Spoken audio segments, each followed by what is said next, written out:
साथियों नमस्कार। पटना बिहार से मैं अमिताभ कुमार दास, आईपीएस 94 बैच, और आप देख रहे हैं मेरा अपना यूट्यूब चैनल दास बोले बिंदास। क्योंकि जब बुज़दिलों के मुंह में दही जम गया हो तो दास का बिंदास बोलना ज़रूरी हो जाता है। आज मैं आपको बताऊंगा कि किस तरह भारत के प्रधानमंत्री, हिंदुस्तान के वज़ीर आज़म नरेंद्र भाई दामोदर दास मोदी गौतम अडानी नाम के एक पूंजीपति के चपरासी बन गए हैं, आदेश पाल बन गए हैं। तो इस कहानी को ध्यान से सुनिए। ये कहानी शुरू होती है सन 2002 में, जब बीजेपी आला कमान ने केशु भाई पटेल को हटा के नरेंद्र मोदी को गुजरात का मुख्यमंत्री बनाया। मुख्यमंत्री बनने के थोड़े समय बाद नरेंद्र मोदी ने गुजरात में खूनी दंगे करवा दिए। उन दंगों में हजारों लोग मारे गए। मोदी पर दंगों के आरोप इतने गंभीर थे कि अमेरिका ने सालों तक मोदी को वीज़ा देने से इनकार कर दिया। उन्हीं दिनों मोदी की जान पहचान गौतम अडानी से हुई। गौतम अडानी भी गुजरात से ही आता है। आप जानते हैं कि गुजरात में लोग बिजनेस में बहुत ज़्यादा इंटरेस्ट लेते हैं। गुजराती लोग बहुत बिजनेस किया करते हैं। तो उसके बाद मोदी और अडानी के बीच ऐसी दोस्ती हुई कि नरेंद्र मोदी गौतम अडानी के प्राइवेट जेट में, निजी विमान में सफ़र करने लगे। साथियों, हिंदुस्तान में इतनी गरीबी है कि एक आम हिंदुस्तानी के पास टूटी हुई सेकंड हैंड साइकिल भी नहीं रहती है। लेकिन हिंदुस्तान के जो पूंजीपति हैं, धन्ना सेठ हैं, उनके प्राइवेट जेट रहते हैं, अपने विमान रहते हैं। नेट पर आपको कई ऐसी तस्वीरें मिल जाएंगी जिसमें मोदी जी गौतम अडानी के प्राइवेट जेट में सवार नज़र आएंगे और उन विमानों के बाहर में बड़े बड़े अक्षरों में अडानी लिखा रहता है। तो इस तरह से मोदी और अडानी की दोस्ती चली। अडानी और मोदी के बीच समझौता ये हुआ कि अडानी मोदी के चुनाव खर्च का सारा जिम्मा उठाएगा और बदले में मोदी जी अडानी की दौलत बढ़ाएंगे। सन 2014 में जब नरेंद्र मोदी देश के प्रधानमंत्री बन गए, प्राइम मिनिस्टर बन गए, तो समझिए कि गौतम अडानी की लॉटरी लग गई। उन दिनों गौतम अडानी दुनिया में अमीरों की सूची में 634वें नंबर पर थे, 634th, मतलब काफ़ी पीछे थे दुनिया के अमीरों में।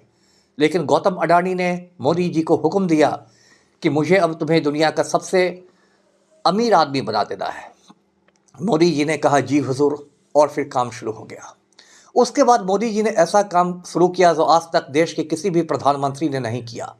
जब वो विदेश यात्राओं पर जाते तो साथ में गौतम अडानी को ले जाते थे।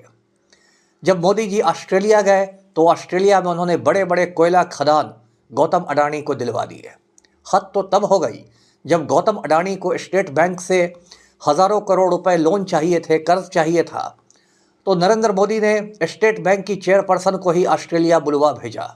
नेट पर एक तस्वीर आप देखेंगे जिसमें ब्रेकफास्ट टेबल पर, नाश्ते के टेबल पर नरेंद्र मोदी विराजमान हैं, गौतम अडानी हैं और साथ में स्टेट बैंक की उस समय की जो चेयरपर्सन थी श्रीमती अरुंधति भट्टाचार्य भी थी। उसके बाद नरेंद्र मोदी ने बांग्लादेश में गौतम अडानी को बिजली घर दिलवाया, श्रीलंका में गौतम अडानी को बिजली का कारोबार दिलवाया, इजराइल में बंदरगाह दिलवाया। और इस तरह गौतम अडानी की दौलत बढ़ती गई और 634वें नंबर पर जो अमीर था वो सीधे बढ़कर दुनिया में तीसरे नंबर पर का सबसे धनी आदमी बन गया। और ऐसी चर्चाएं शुरू हो गई कि जल्दी ही एलोन मस्क को पीछे करके वो दुनिया का सबसे अमीर आदमी बन जाएगा। इस बीच एक और काम हुआ। सारे टीवी चैनलों को तो नरेंद्र मोदी ने धमका के या लालच देकर मैनेज कर लिया था और ये टीवी के चैनल्स गोदी मीडिया बन के रात दिन नरेंद्र मोदी की दलाली किया करते थे। लेकिन एक टीवी चैनल आज़ाद होके घूम रहा था। वो टीवी चैनल था एनडीटीवी। एनडीटीवी के रवीश कुमार ने ऐसी रिपोर्टिंग की कि नरेंद्र मोदी की रात की नींद उड़ गई थी। रवीश कुमार को उनकी निर्भीक रिपोर्टिंग के लिए मैग्सेसे पुरस्कार भी मिला, जिसे एशिया का नोबेल प्राइज़ कहा जाता है। तो नरेंद्र मोदी ने गौतम अडानी से कहा कि हुजूर, ये एनडीटीवी बहुत परेशान कर रहा है, आप इसे भी खरीद लीजिए। गौतम अडानी ने अपने चपरासी की बात सुनते हुए एनडीटीवी को खरीद लिया और फिर ऐसा खरीदा कि रवीश कुमार को एनडीटीवी छोड़ना पड़ा। रवीश कुमार ने एनडीटीवी से इस्तीफा दे दिया और वे आजकल एक स्वतंत्र यूट्यूबर हैं। गौतम अडानी की नज़र किसानों के अनाजों पर भी पड़ी। उसे लगा कि किसानों के अनाजों को बेचकर अरबों का मुनाफा कमाया जा सकता है। तो गौतम अडानी के हुक्म पर नरेंद्र मोदी ने 3 कृषि कानून संसद से पास करवाए। वे कानून ऐसी गुंडागर्दी से पास करवाए गए थे कि जब राज्यसभा में पास हो रहे थे तो राज्यसभा टीवी को म्यूट कर दिया गया था, यानी कि राज्यसभा टेलीविज़न की आवाज़ बंद कर दी गई थी। और गौतम अडानी को मोदी पर इतना भरोसा था कि कृषि कानून पास होने के पहले से गौतम अडानी के अनाज गोदाम बनकर तैयार हो चुके थे, रेडी हो चुके थे। लेकिन इस बार मोदी और अडानी ने रॉन्ग नंबर डायल कर दिया था। हिंदुस्तान के किसान, हिंदुस्तान के अन्नदाता इतने बहादुर निकले कि उन लोगों ने मोदी और अडानी की जोड़ी को नाको दम कर दिया।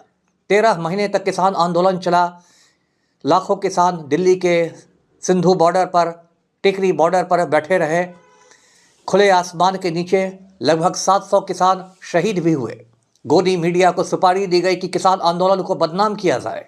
गोदी मीडिया ने रात भर ऐसी खबरें चलाई कि किसान आंदोलन को खालिस्तानियों ने हाईजैक कर लिया है, ये हो गया है, वो हो गया है। लेकिन किसान टस से मस नहीं हुए और अंत में जाकर नरेंद्र मोदी को वो तीनों कृषि कानून, तीनों फॉर्मूलाज वापस लेने पड़े, रद्द करने पड़े।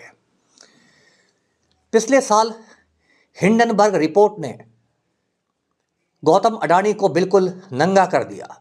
अमेरिकी संस्था हिंडनबर्ग ने एक रिपोर्ट जारी की। कई 100 पन्नों की ये रिपोर्ट थी और उसमें कहा गया कि किस तरह गौतम अडानी ने भारतवर्ष को अरबों खरबों का चूना लगाया है। उसमें गौतम अडानी के भाई विनोद अडानी की भी चर्चा की गई। विनोद अडानी ने मॉरिशस में अनेक शेल कंपनियां खोल रखी हैं। शेल कंपनियां का मतलब होता है फर्जी कंपनियां, जो कंपनियां सिर्फ कागज़ों पर रहती है और इन कंपनियों को करोड़ों अरबों के कर्ज दिलवाए जाते हैं और उसमें निवेश भी करवा लिया जाता है। हिंडनबर्ग रिपोर्ट आने के बाद संसद में भारी हंगामा हुआ। विपक्ष ने जेपीसी बनाने की मांग की। जेपीसी का मतलब होता है ज्वाइंट पार्लियामेंट्री कमेटी, हिंदी में जिसे कहते हैं संयुक्त संसदीय समिति। राज्यसभा और लोकसभा दोनों के सदस्य इसमें रहते हैं। बोफोर्स विवाद पर भाजपा ने ही हल्ला करके जेपीसी बनवाया था, लेकिन इस बार नरेंद्र मोदी ने जेपीसी बनवाने से साफ इनकार कर दिया। यहाँ तक कि एक सांसद श्रीमती महुआ मोइत्रा, जो लोकसभा में गौतम अडानी के खिलाफ जमकर बोलती थी, उन्हें भी कुछ मामलों में फंसाकर लोकसभा से बाहर कर दिया गया। तो साथियों, ये जो कुछ अभी हिंदुस्तान में हो रहा है, इसे इंग्लिश में क्रोनी कैपिटलिज्म कहते हैं, हिंदी में याराना पूंजीवाद कहते हैं। कुछ पूंजीपति यार मिलके पूरे देश को लूटते हैं। आज देश को 4 गुजराती चला रहे हैं। हम दो हमारे दो की सरकार है। 2 गुजराती देश को बेच रहे हैं और 2 गुजराती देश को खरीद रहे हैं। देश को बेचने वाले गुजराती हैं नरेंद्र मोदी और अमित शाह। देश को खरीदने वाले गुजराती हैं मुकेश अंबानी और गौतम अडानी।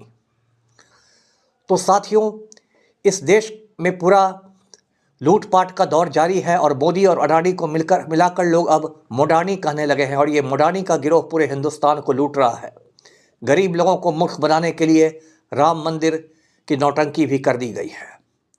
साथियों, गौतम अडानी का हिंदुस्तान पर इस तरह से कब्जा हो चुका है कि अभी हाल में मैं कंप्यूटर पर टाइप कर रहा था और मुझे टाइप करना था गौतम बुद्ध, लेकिन जहाँ मैंने गौतम टाइप किया, कंप्यूटर ने सीधे गौतम के बाद अडानी अपनी ओर से जोड़ दिया। तो मैंने वो देखकर सर पीट लिया कि 2500 वर्षों में हिंदुस्तान गौतम बुद्ध से गौतम अडानी तक पहुंच गया है और हम किस अंधेरी सुरंग में जा रहे हैं। तो साथियों, ये वीडियो कैसा लगा आप कमेंट सेक्शन में बताएंगे। इसे लाइक करें, शेयर करें और मेरे चैनल को सब्सक्राइब करें। धन्यवाद। जय हिंद।